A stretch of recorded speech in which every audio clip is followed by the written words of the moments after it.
আপনার হেঁটে যেতে কষ্ট হয়, তো আমি আপনাকে একটা ঘোড়া দান করছি, একটা ঘোড়া দান করছি। এই ঘোড়ার পিঠে ঘোড়াটা আশ্রমের কাছে বেঁধে রাখবেন, ওই বনে জঙ্গলে ঘাস খেয়ে বেড়াবে, আর যখন আপনার প্রয়োজন পড়ে তখন আপনি ওই ঘোড়াটায় চড়ে আশেপাশে কোনো গ্রামে ভক্তদের বাড়ি যাবেন। বেশ, বাবা বললেন, যদি ভক্তরা তোরা স্বইচ্ছায় দান করছিস দিয়ে যা। ভক্তটি বাবাকে একটি ঘোড়া দান করেছে। এই কথা ডাকু খড়গ সিং এর কানে চলে গেছে যে ওই বনের মধ্যে এক বনবাসী বাবা বাস করে, তার আবার একটা সুন্দর বলিষ্ঠ শ্বেত বর্ণের একটি অশ্ব আছে।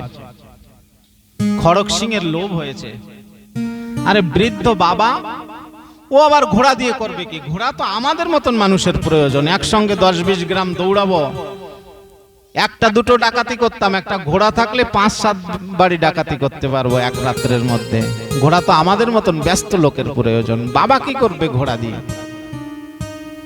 একদিন, দুদিন, 3 দিন ডাকু খড়গ সিং এর নজরে পড়েছে। বাবা ধীরে ধীরে ওই ঘোড়াটা হাঁটে, ধীরে ধীরে বলছে, এত শক্তিশালী একটি ঘোড়া, সুন্দর বলিষ্ঠ ঘোড়া, একে দৌড়ালে কত সুন্দর দৌড়াবে। বাবা তো চালাতেও জানে না ঘোড়া,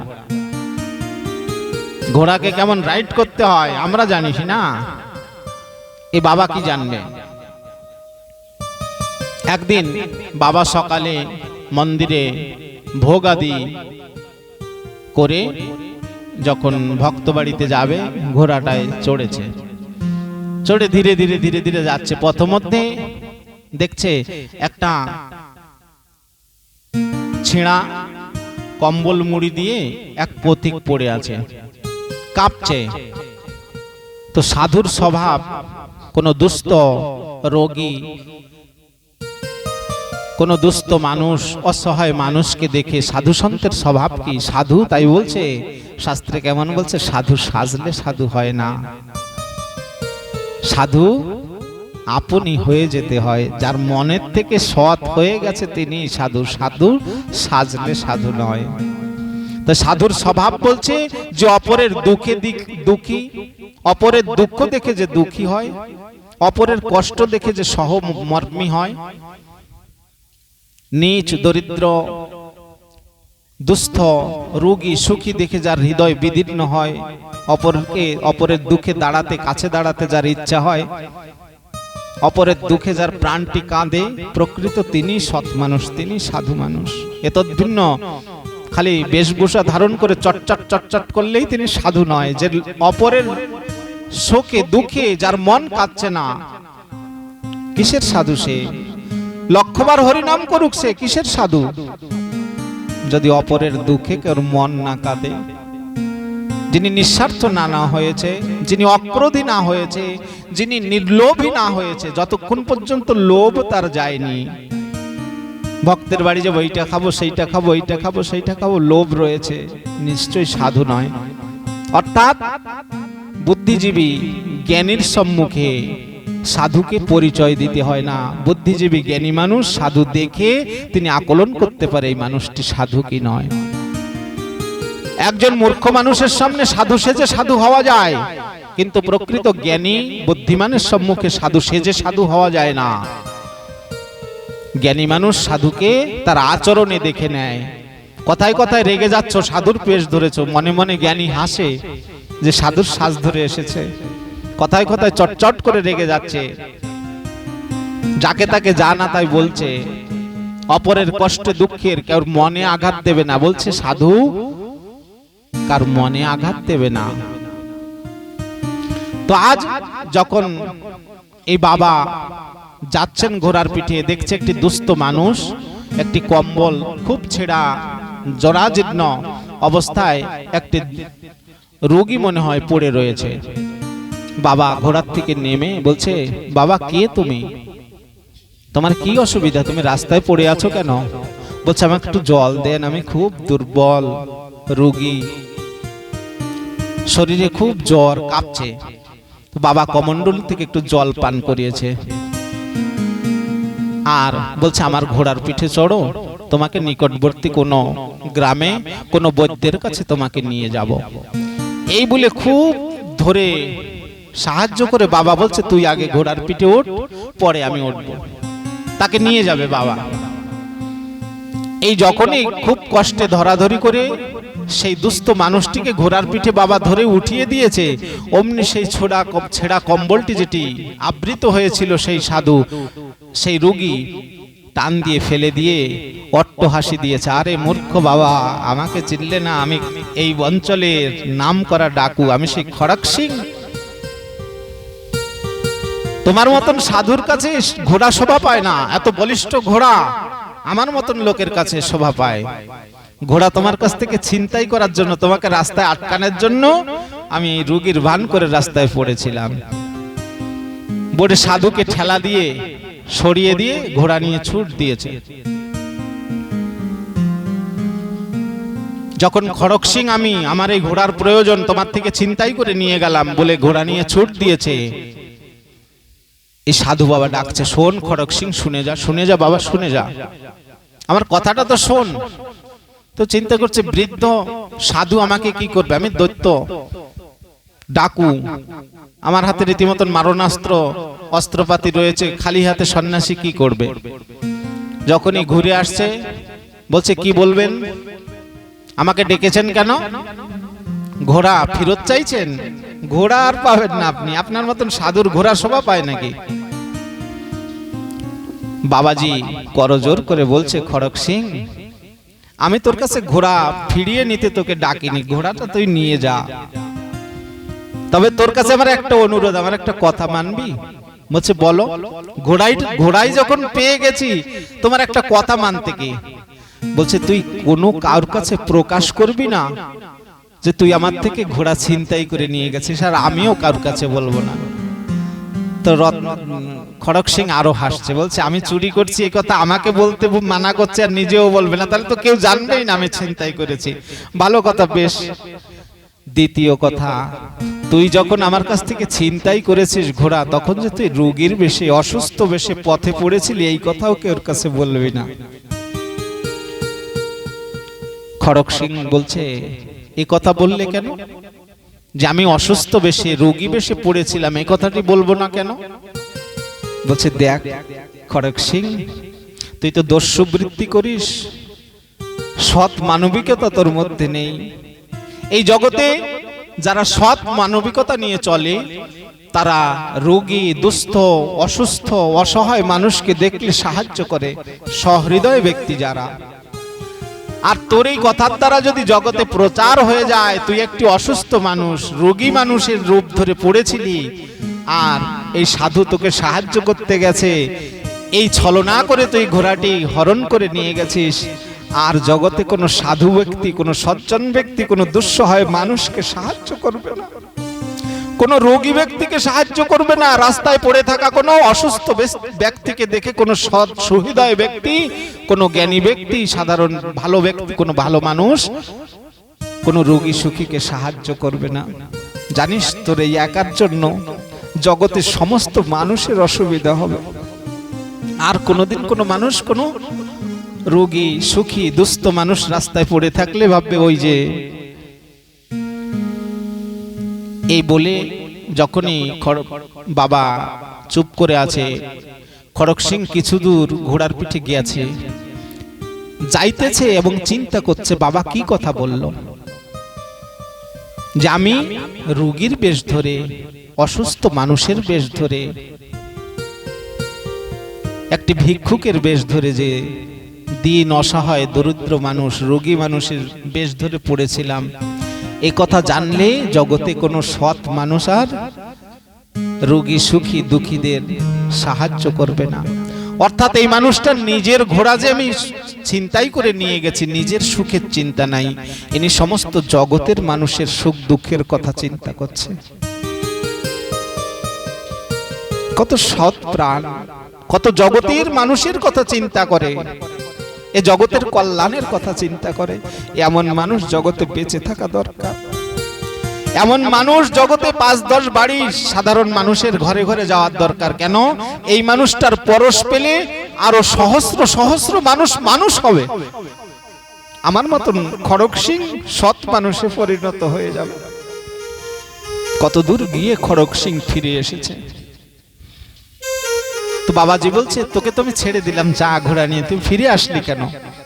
নেমে গিয়ে বাবাকে প্রণাম করছে, বাবা আমি তোমার ঘোড়া নেব না, আমি তোমার ঘোড়া নেব না বাবা।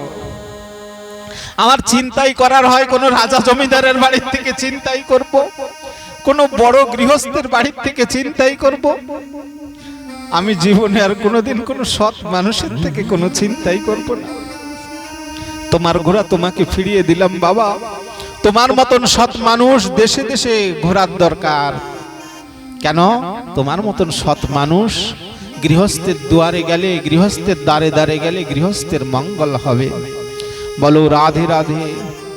জয় জয় নিতাই গৌর সীতানাথ প্রীতি প্রেমানন্দে। হরি হরি বল, হরি বল, হরি বল। রাধা কৃষ্ণ প্রীতি প্রেমানন্দে। হরি হরি বল, হরি বল, হরি বল।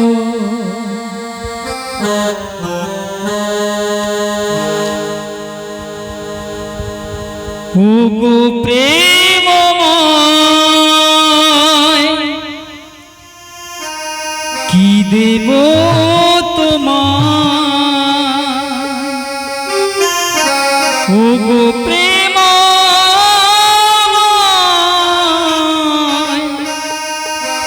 কি দেব তোমায়? তুমি ছাড়া কে আছে আমার এই ধরায়? ওগো প্রেমময়, কি দেব তোমায়? ওগো প্রেমময়, কি দেব তোমায়? তুমি ছাড়া কে আছে আমার এই ধরায়? তুমি ছাড়া কে আছে আমার এই ধরায়?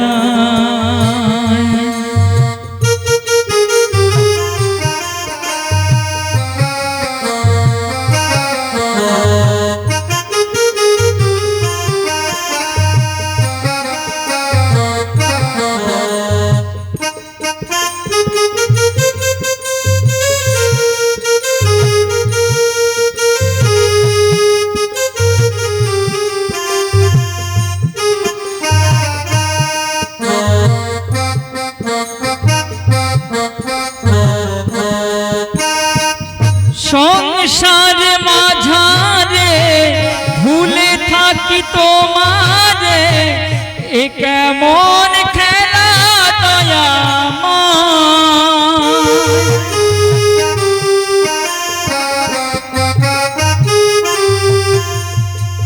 সংসার মাঝারে ভুলে থাকি তোমারে, এ কেমন খেলা দয়াময়?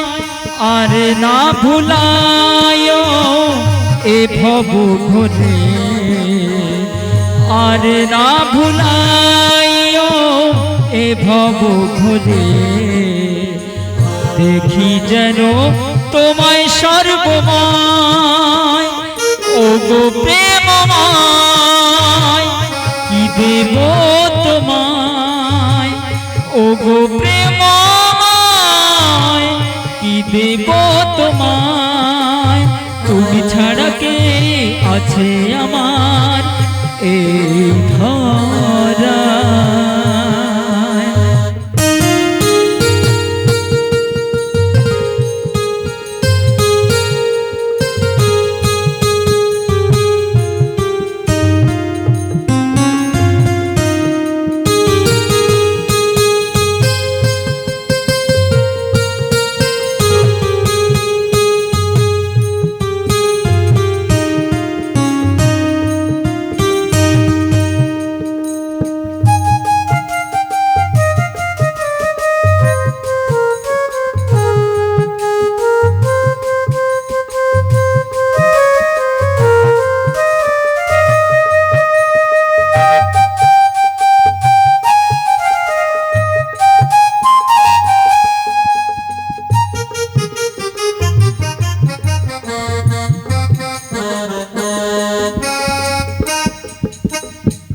কণ্টক আদি সকলি ঘুচায় তোমারি শরণে লও গো আমায়।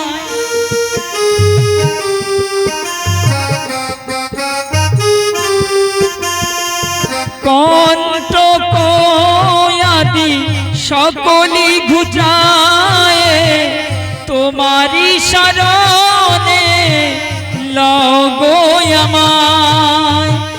দ্বিজ তপনেরি এই নিবেদন, দ্বিজ তপনেরি এই নিবেদন, দেখি যেন তোমায় সর্বময় ও গো প্রেমময়।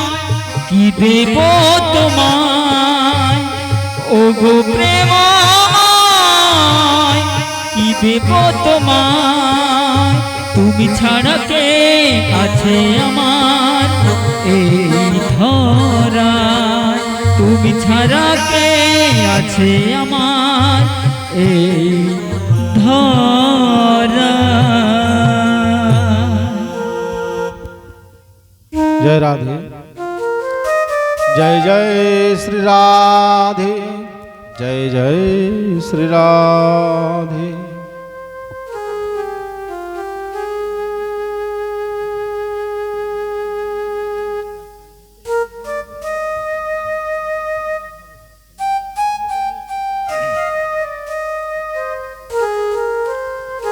त्रिगुण माया भावैरेभि सर्वमिदं जगत्।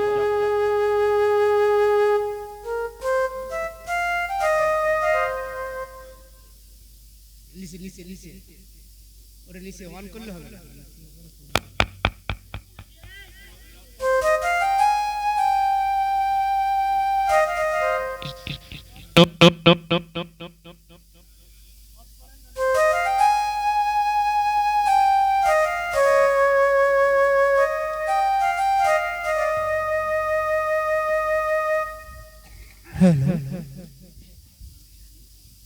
जय राधे। हेलो। त्रिगुणै माया भावैरेभि सर्वमिदं जगत् महितं नाभिजानाति मामेभ्य परमव्ययम्। त्रिगुण भगवान बोलছেন এখানে, হে साधु सुधीगण, त्रिगुणै मायाई भावैरेभि सर्वमिदं जगत। এই সমস্ত জগৎ ত্রিগুণময়ী মায়ার ভাবেই, এই মায়ার ভাবেই সমস্ত জগৎ মোহিত হয়ে আছে।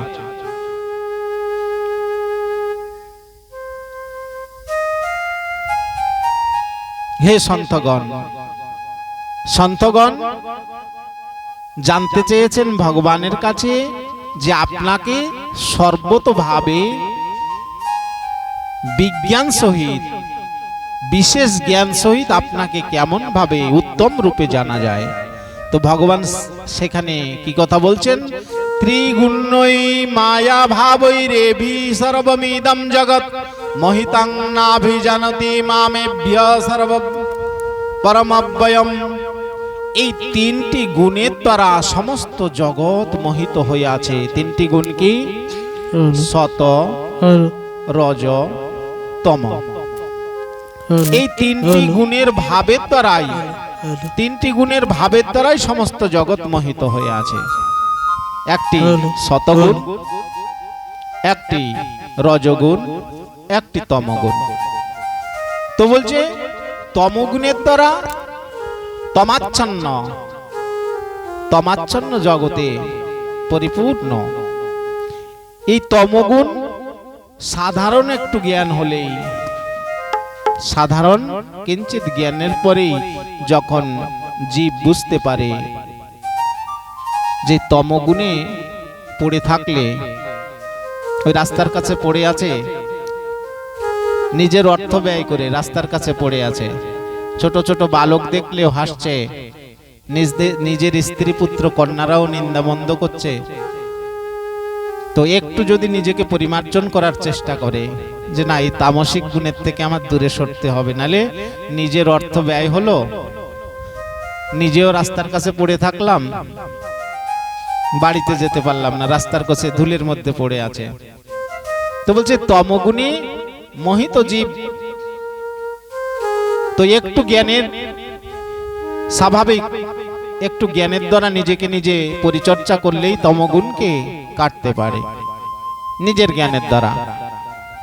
আর এই সত রজ তম, এই তিনটি গুণ একমাত্র নিজের বিবেক দ্বারা, ভগবান গীতাতেও অর্জুনকে সেই কথা বলছে, অর্জুন নিজের বিবেক রূপ অস্ত্র দ্বারা, নিজের বিবেক রূপ জ্ঞানের দ্বারা এই ত্রিগুণ মায়ার বন্ধনকে ছেদন করতে হয়। এতদ্ভিন্ন বাইরের কেউ যত বলুক, আমি নিজের থেকে নিজে যদি নিজেকে পরিবর্তন না করি, পরিবর্তন হওয়া সম্ভব নয়।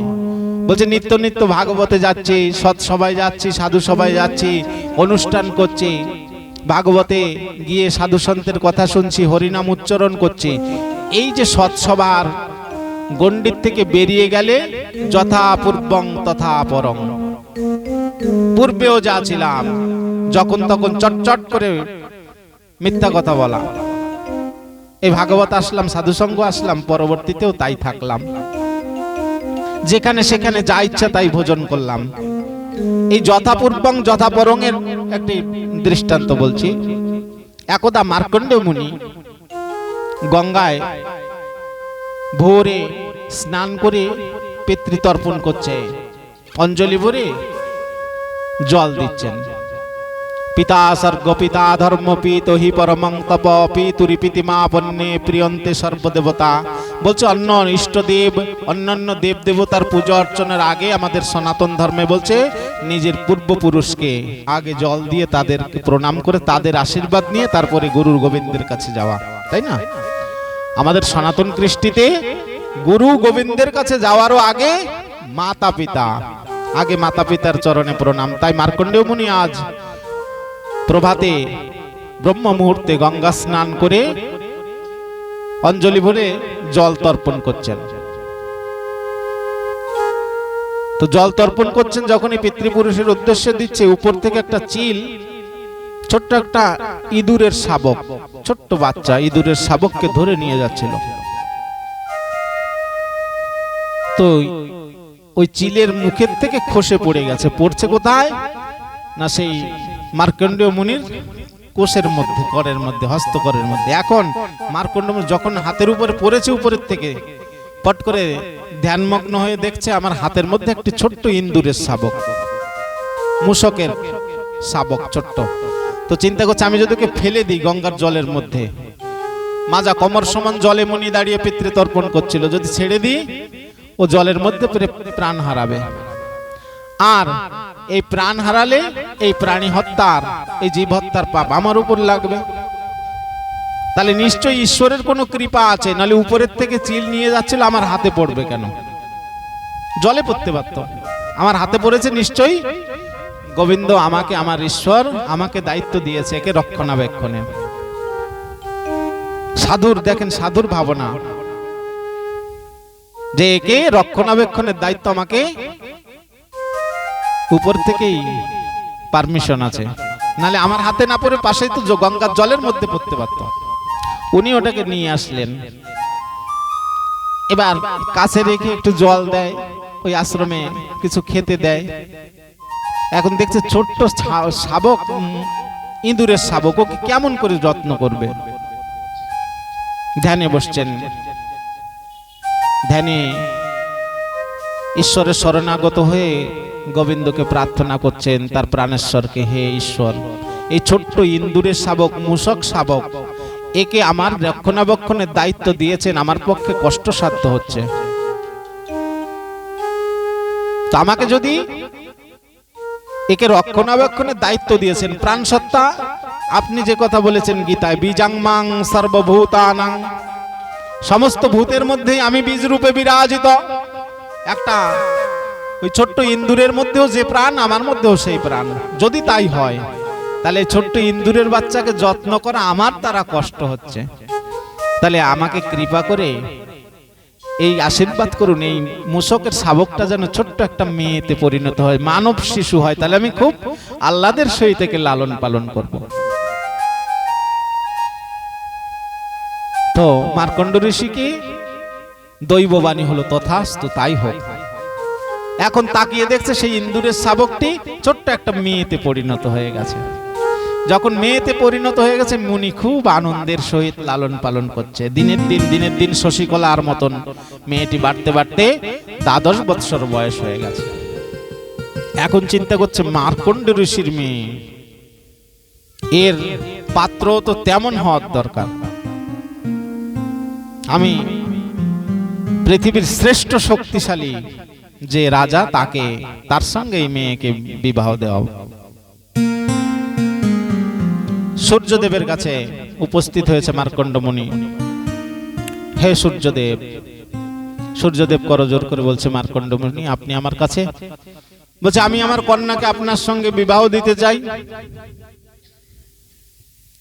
এই প্রস্তাব নিয়ে এসেছি। সূর্যদেব একটু ধ্যানস্থ হয়ে চিন্তা করে বলছে, আমি চিন্তা করে বলছি। চিন্তা করে দেখে যে একটি ইন্দুরের বাচ্চা।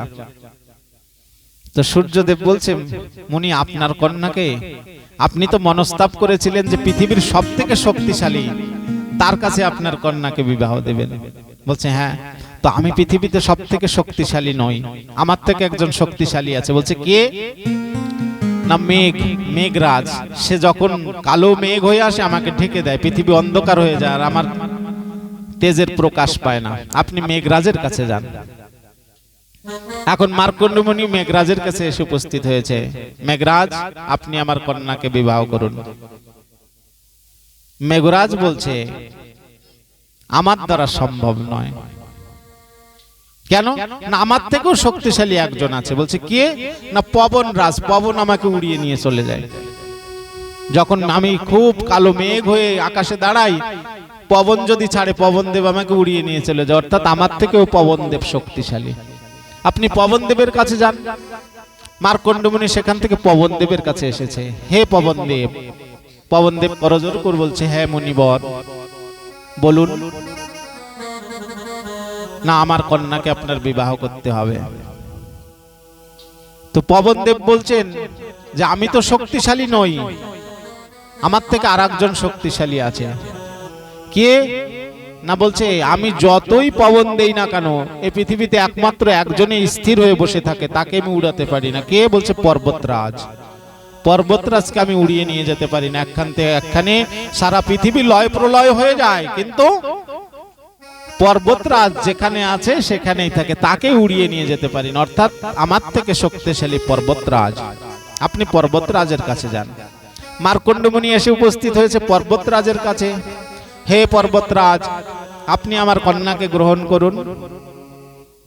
এবার পর্বতরাজ বলছে যে আমার থেকে শক্তিশালী আরেকজন আছে। বলছে কে? না মুশিক রাজ। সে তার বংশ নিয়ে যখন এসে পড়ে আমার সমস্ত বক্ষ গর্ত গর্ত করে বিদীর্ণ করে দেয় আমার হৃদয়।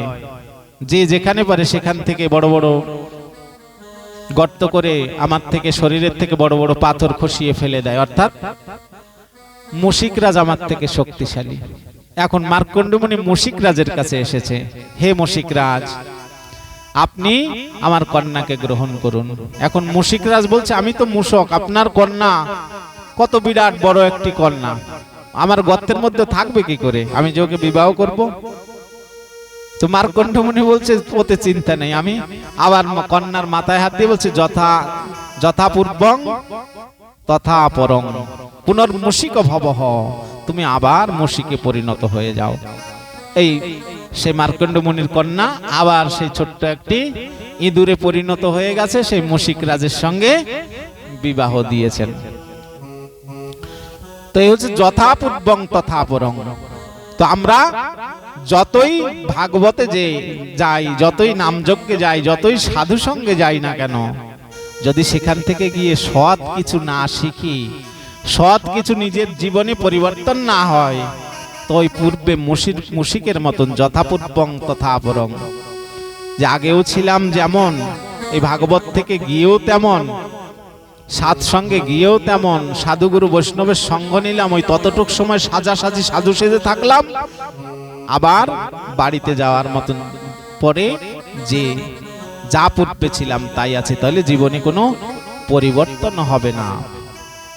এটি প্রত্যেক মানুষের হৃদয়ে গ্রন্থিত গিট দিয়ে রাখা প্রয়োজন। দেশি কথা বলে যে গিরো দিয়ে রাখা, যে আজ সাধু সঙ্গে এসেছি, এখান থেকে যে কোনো একটি কথা অন্তত গিরা দিয়ে নিয়ে যাব, যে আমার জীবনে অন্তত এই একটি কথা আজ থেকে শিক্ষা হবে, আমি কালকের থেকে এই দুষ্টবৃত্তিটা ছেড়েই নতুন করে একটি সৎ কাজ আমার জীবনে আজ শিক্ষা হবে।